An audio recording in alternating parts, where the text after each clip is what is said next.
Десятки тисяч людей залишили свої домівки в Пекіні після того, як тайфун, один із найсильніших штормів за останні роки, пролив руйнівний дощ у Китаї та спричинив загибель щонайменше 4 людей, оскільки синоптики попередили, що наближається ще один шторм рівня урагану.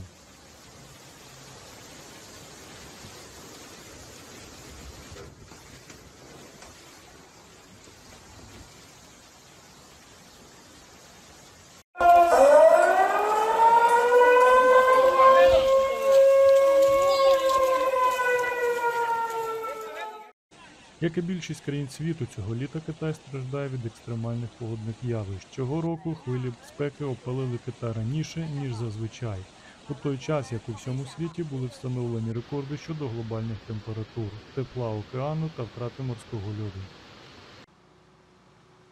Наприкінці минулого тижня ураган вдарив у південно-східну прибережну провінцію Фуцзянь, коли він прокладав собі шлях на північ, але він приніс величезну кількість дощу принаймні в 5 північних китайських провінцій. Зі столиці Китаю було евакуйовано понад 31 тисячу людей, повідомляє державна телекомпанія. Ще півмільйона жителів провінції Фуцзянь були змушені евакуюватися через повені, повідомляє Державне інформаційне агентство Сіньхуа.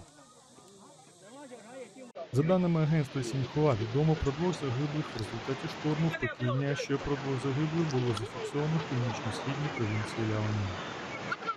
Опади в Пекіні можуть побити рекорди, оскільки очікується, що в південно-західній частині столиці та сусідній провінції Хебей випаде майже 40 дюймів дощу, повідомляє китайська метеорологічна служба.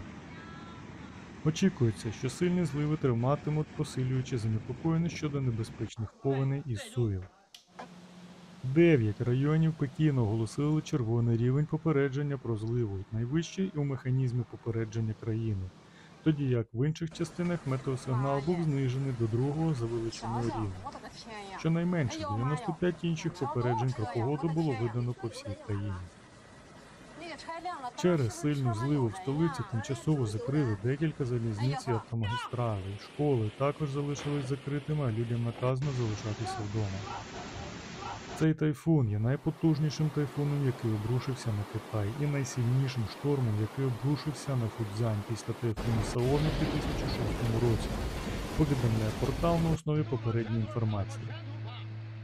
Найближчим і найпотужнішим штормом, який пройшов поблизу Пекіна, був шторм Рита в 1972 році. Перед ударом у Фуцзянь він убив щонайменше 39 людей на Філіппінах і вдарив по частинах південного Тайваню. Дощі затопили великі ділянки сільськогосподарських угідь і будинків у Фуцзяні, спричинивши майже 60 мільйонів доларів, 428 мільйонів юанів прямих економічних збитків. Понад 6333 гектара сільськогосподарських угідь у провінції Фуцзянь було пошкоджено, а понад 151 гектар повністю загинуло, повідомляє державне ЗМІ. І на обрії мало полегшення. Незважаючи на те, що тайфун не згасає, влада готується до наближення Хануна, 6-го тайфуну, який за прогнозами обрушиться на Китай цього року.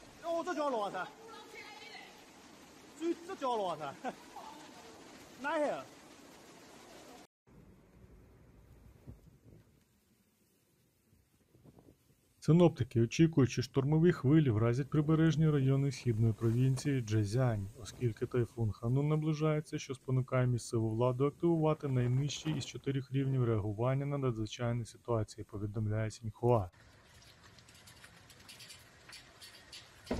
Новий тайфун набирає силу в Тихому океані, і Об'єднаний центр попередження про тайфуни оновив його до категорії 3, еквівалентного тайфуну.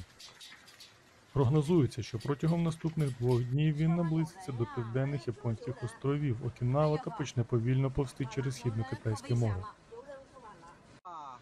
Понад 200 внутрішніх рейсів до та з островів Наха, Міяко та Ісігакі на Окінаві були скасовані, що вплинуло майже на 30 тисяч пасажирів.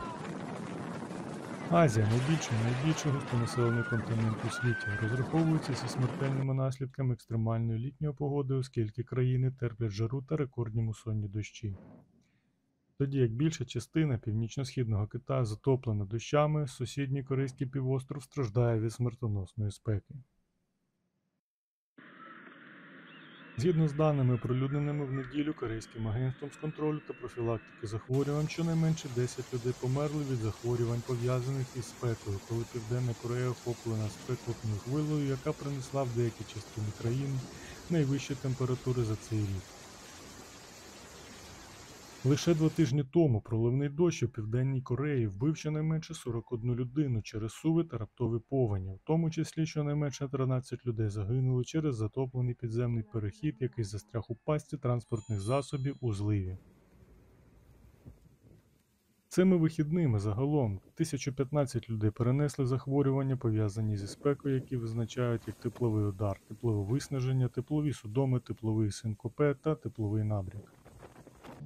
Понад чверть постраждалих від спеки були у віці 65 років і старше, тоді як близько 20% були у віці від 50 до 59 років. Повідомляється, що більше третини випадків захворювання зареєстровано серед людей, які працювали на вулиці, а близько 14% на сільськогосподарських угіддях.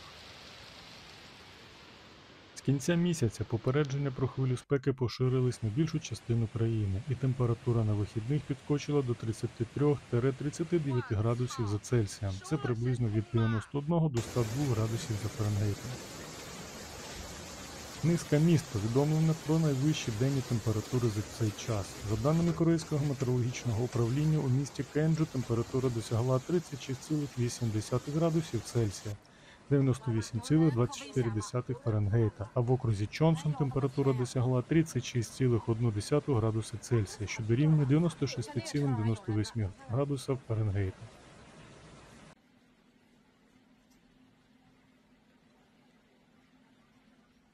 В заможному районі Каннам Сеула температура досягла 35,7 градусів за Цельсієм, близько 96,2 за Фаренгейтом, тоді як у північній провінції Кьонсан температура досягла 38,1 градуса за Цельсієм, що дорівнює 100,58 градусів за Фаренгейтом.